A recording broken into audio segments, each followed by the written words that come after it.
in public ownership, worker control, and the labor epistocracy problem, I take issue with traditional social democratic, liberal, let's say, in the American sense, forms of public ownership. By public ownership, I mean just centralized state ownership of the means of production, coupled with control rights vested in appropriately authorized public officials. This is the familiar Morrisonian model of public ownership that I take issue with after Herbert Morrison, the Labour Party politician responsible for most post-war nationalizations in the UK. So one of the main problems with the traditional Morrisonian models is that they do not take the abolition of hierarchies in production to be non-instrumental requirements of justice. And I trace back this lack to the distributivist one-sidedness of these theories, as opposed to theories of power relations and unilateral control over the purposiveness of others. More precisely, I argue that influential contemporary models of public ownership fail to do justice to traditional socialist concerns about exploitation and, by implication, about workplace oppression. Crucially, I think most of these theories fail to account for what I call the labor epistocracy, a class of workers who, by dint of higher marketable epistemic credentials and talents, can subjugate the labor of those with lower epistemic credentials. And I argue that an improved model of public ownership would account for the labor epistocracy by combining a measure of worker control over economic units with a strongly pre-distributive form of public ownership.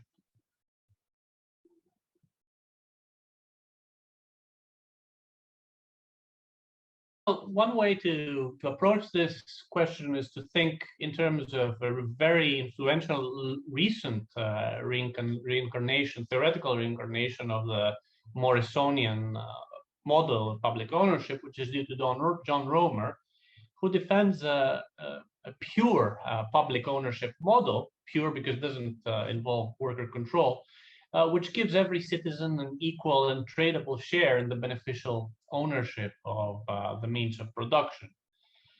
And the main point of the paper is that models like Romer's, useful though they are in fleshing out the institutional structure of pre-distributive and egalitarian pre-distributive democracy, they still involve organization of production from above. They're very top-bottom. And I think Romerian socialism in particular allows market norms of talent, knowledge, and skill scarcity to determine the remuneration of the beneficiaries of the genetic lottery, but also those who possess scarce skills and scarce knowledge and technical skills. So in that sense, I think the Romerian model fails to address the problem of the labor epistocracy, these workers, the class of workers who have these higher epistemic credentials and talents and can, by dint of that, these credentials subjugate the labor of those with lower credentials. And that includes, of course, Piketty's super managers, but also the talented self-employed, whose extraction of scarcity rents in the market, J.K. Rowling, Justin Bieber, and so on, enables them to control the labor of others. So I take it, and that's one of the central conclusions of the paper, that public ownership in the 21st century would have to cater for these hierarchies and try to attenuate them, subject, of course, to efficiency requirements. And in the paper, I also argue that universal worker control over economic units is unlikely to meet these requirements by itself. So we should begin considering hybrid models, that is, models that combine Romer's style coupon type pre-distribution with existing models of worker control.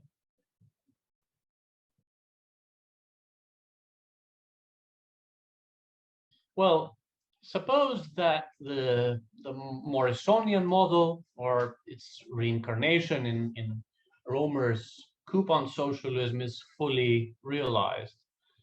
If I'm right, if the argument of the paper is right, then there are still managers of state-owned banks who have too much power over the cooperative labor of their borrowers, such that they can extract epistocratic rents. So there is some residual exploitation in these traditional models of public ownership. Of course, no such rents are extracted when state officials and bank managers temporarily compel worker cooperatives to, say, take less leisure in order to tap into important new technology. But they are exploiting when they are doing it just to squeeze out a greater share of net revenue per hour to increase their own perks and pay. In that case, they're just trying to establish themselves as a new ruling class. And that's a possibility, as I said, imminent to these traditional models of public ownership. And when that happens, then it will make sense to perhaps introduce more competition between banks, binding their behavior more closely to market signals. So it might make sense to link the allocation of investment to a non-capitalist capital market along Romerian lines, or even to allow the operation of some private banks subject to the anti-epistocratic caveats set out above. But once again, what the paper is trying to do is think about this equilibrium and this balance between worker control and bottom-up emancipation on the one hand, combined with efficiency requirements on the other, and how worker control and theories of worker control can help us attenuate epistocratic exploitation, the exploitation of the epistocrats over everyone else, by combining it with the strongly predistributive form of public ownership that caters much more strongly not for the vertical intra-firm inequalities, but rather for the horizontal inter-firm market-induced exploitative interactions, whether they're epistocratic or otherwise.